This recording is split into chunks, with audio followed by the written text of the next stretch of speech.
Bihar election में सबका focus Rahul और तेजस्वी पे रहा। इलेक्शन हारने के बाद दोनों में बहस भी बच गई। लेकिन इनकी लड़ाई में ना लोग एक आदमी को भूल गए जो इस बिहार इलेक्शन में खड़ा भी था और हारा भी था, और वो था बिहार का देसी जॉनी सिंस, खेसारी लाल यादव। ये बड़ी है कि छोटी? ये छोटी है, बट इसका कुछ भी छोटा नहीं है। खेसारी लाल यादव छपरा से लड़े थे और इलेक्शन रिजल्ट के दिन लोगों ने इनका छपरा ही उड़ा दिया। इस हार को खेसारी लाल यादव ने नागिन डांस करके सेलिब्रेट किया।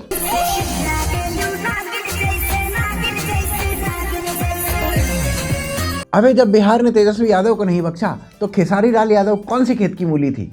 लोग तो यही बोल रहे थे, खेसारी यादव छपरा से इसलिए लड़े क्योंकि वो खुद छपरी थे।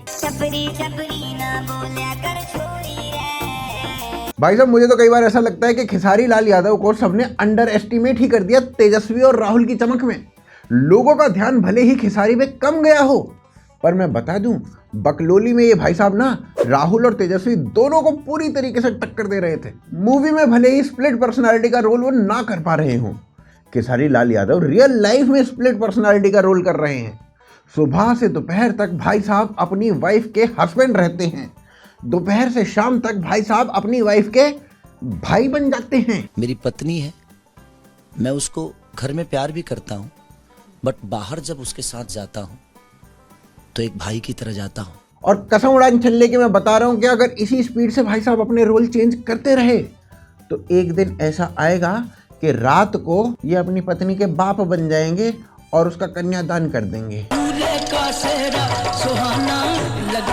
उधर बीजेपी से भोजपुरी स्टार पवन सिंह खेसारी लाल यादव को खूब समझते हैं। वो कब क्या बोलेंगे, कब क्या करेंगे, इसका कोई गारंटी नहीं है, ठीक ना। कभी तो हम तो एक और चीज़ देखनी है, आज वो कब वो बीबी के बहन बना ली हैं, कब वो बहन के बीबी बना ली हैं, इसका कोई गारंटी नहीं है। हम तो ये कहब कि उनकर बात और घोड़ा के पात में ज़्यादा फर्क नहीं है। वैसे ये बात तो पवन सिंह ने बिल्कुल ठीक कही, खेसारी लाल यादव कुछ भी बोल सकते हैं, मतलब कुछ भी।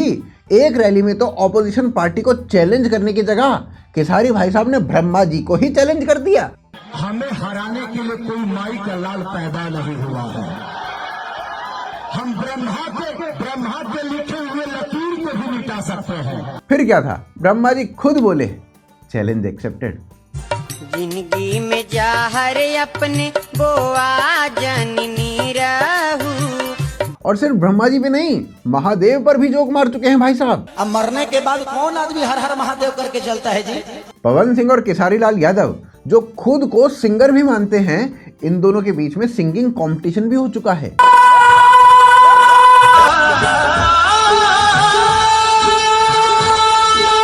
और इसके बाद ना खेसारी लाल यादव को खुद अन्नू मलिक ने कॉल करके ये सब बोला, आग लगा दी, आग लगा दी, आग लगा दी, आग लगा। अब कुछ लोग ये भी कह रहे हैं, और उन कुछ लोगों में मैं खुद हूं, लोग कह रहे हैं कि खेसारी लाल यादव जब मूड में होते हैं ना तो उस दिन स्टैंड अप कॉमेडी में और राहुल गांधी को टक्कर दे देते हैं।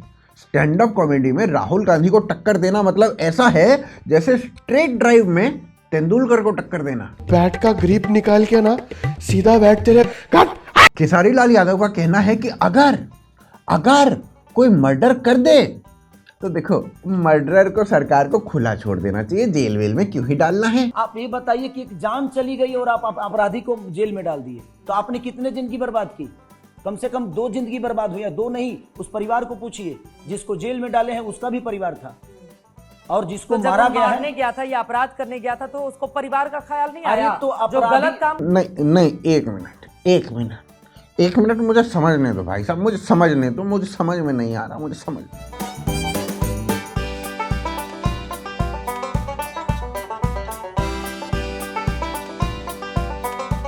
खेसारी लाल यादव बेसिकली ये कहना चाह रहे हैं कि देखो, खून तो खूनी कर ही चुका है, उसे जेल में मत डालो।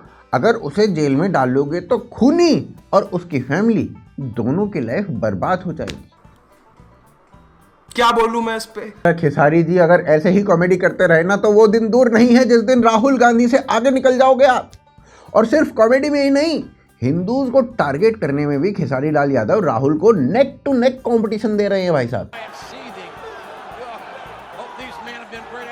खेसारी लाल यादव को भी राहुल और कांग्रेस की तरह ही राम मंदिर से इतनी प्रॉब्लम है जितनी प्रॉब्लम पाकिस्तान को है एजुकेशन से। और वही खेसारी लाल यादव फिर से राहुल और कांग्रेस की तरह ही वक्फ से ऐसा प्यार करते हैं जितना पाकिस्तान करता है लोन से। उन्होंने मंदिर दिया कहाँ? यूपी में। उससे कितने लोगों को रोजगार मिल गया? उन्होंने मंदिर कहाँ दिया? बनारस में। कितने लोगों को रोजगार मिल गया?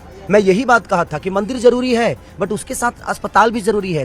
लेकिन तेजस्वी भी तो कह रहे हैं, उनके मुंह से भी तो वक्फ कानून की ही बात निकल रही है, कूड़ेदान में फेंक देंगे। वक्त कानून पे हम बहुत ज्यादा जानते नहीं तो उस पर मैं बात नहीं करूंगा। और यहाँ मजे की बात तो ये है कि खेसारी लाल यादव की राहुल गांधी की तरह ही बेसिक्स बिल्कुल क्लियर हैं। भाई को पता है कि वक्फ के बारे में अगर कुछ गलत बोला तो हाइट 2 फुट कम हो सकती है। वैसे ये बात भी सही है कि खेसारी लाल यादव जैसा कंफ्यूज नेता कम अभिनेता हमने आज तक नहीं देखा। खेसारी भाई साहब को लगता है कि राम मंदिर कोई टेम्पल नहीं है बल्कि कोई सरकारी स्कूल है, सरकारी स्कूल। राम मंदिर में पढ़ के मैं क्या मास्टर बन जाऊंगा? राम मंदिर पढ़ के क्या मैं प्रोफेसर बन जाऊंगा कि मैं अफसर बन जाऊंगा? नहीं। यह आदमी मंदिर को स्कूल समझता है, अपनी वाइफ को कभी कभी बहन समझता है। खेसारी भाई आप अपना इलाज करवाओ, नहीं तो किसी दिन पब्लिक टॉयलेट समझ के किसी कोर्ट में घुस गए तो फिर तुम तो क्या ही आओगे, तुम्हारी खबर ही आएगी। अब खेसारी यादव क्योंकि आरजेडी से चुनाव लड़ रहे थे तो इसीलिए वो जंगल राज को भी जस्टिफाई कर चुके हैं।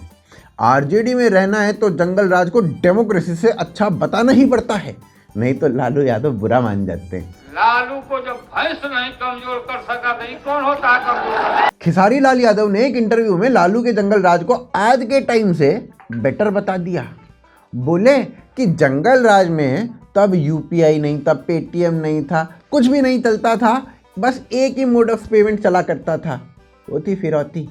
और फिरौती देके आदमी सेफ तो रहता था कम से कम। तो घर में ऐसा माहौल होता था कि प्रभु बस उन्हें घर वापस लौटा दो। क्या ऐसा माहौल था? आपने कभी ऐसा देखा था? नहीं, मैं शायद मेरी उम्र ज्यादा नहीं हुई। हाँ, कुछ चीजें थी उस समय, नो डाउट, बिल्कुल मैं इस बात को एग्री करता हूँ।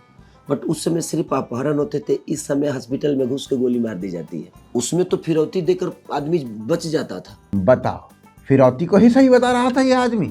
फिरौती देके कम से कम इंसान बच तो जाता था। बताओ, ये आदमी इलेक्शन लड़ा था, है ये आदमी कहीं गलती से ये जीत जाता ना तो भैया छपरा में रुपया पैसा सब साइड रखवा के ये फिरौती ही सिस्टम चालू करवा देता। पर खेसारी लाल यादव का ये सपना पूरा नहीं हुआ। ना तेजस्वी जीते ना खेसारी। तेजस्वी यादव तो अब बिजी हो गए अपने पुराने काम में, वही अपने घर से भाई को निकालना, बहनों को निकालना, सबको बाहर निकाल देना। और दूसरी तरफ खेसारी लाल यादव, वो भी अपने पुराने नाच गाने वाले काम में वापस लौट चुके हैं।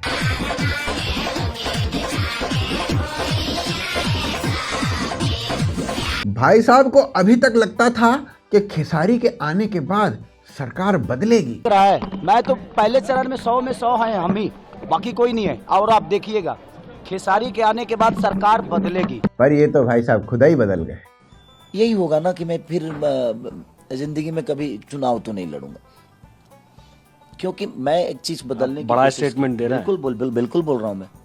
ये बहुत बड़ा स्टेटमेंट दे रहा है। बहुत बड़ा स्टेटमेंट मैं बोल रहा हूँ आपको कि मेरे कहने का मतलब कि अगर बदलाव आपके खुद के अंदर नहीं होगी सर, तो मैं कहां से बदल पाऊंगा? मैंने प्रयास तो की ना छपरा के लिए, नहीं हुआ, कोई बात नहीं। जो आदमी ब्रह्मा जी की खींची लकीर को मिटाने की बात कर रहा था, आज वो इस बात के लिए रो रहा है कि अब उसके कैरियर का क्या होगा। उसका कैरियर खत्म ही हो गया। सच पूछिए ना तो 5 साल अब मैं कुछ कमा नहीं पाऊंगा। अब 5 साल मेरे पास कोई कमाई नहीं होने वाली। हाँ, गाना गाएंगे हम, क्योंकि मैं गाने के बिना जी नहीं सकता, एक्टिंग के बिना जी नहीं सकता, अपनी कला के बिना तो मैं 5 दिन नहीं रह पाऊंगा, मैं मर जाऊंगा।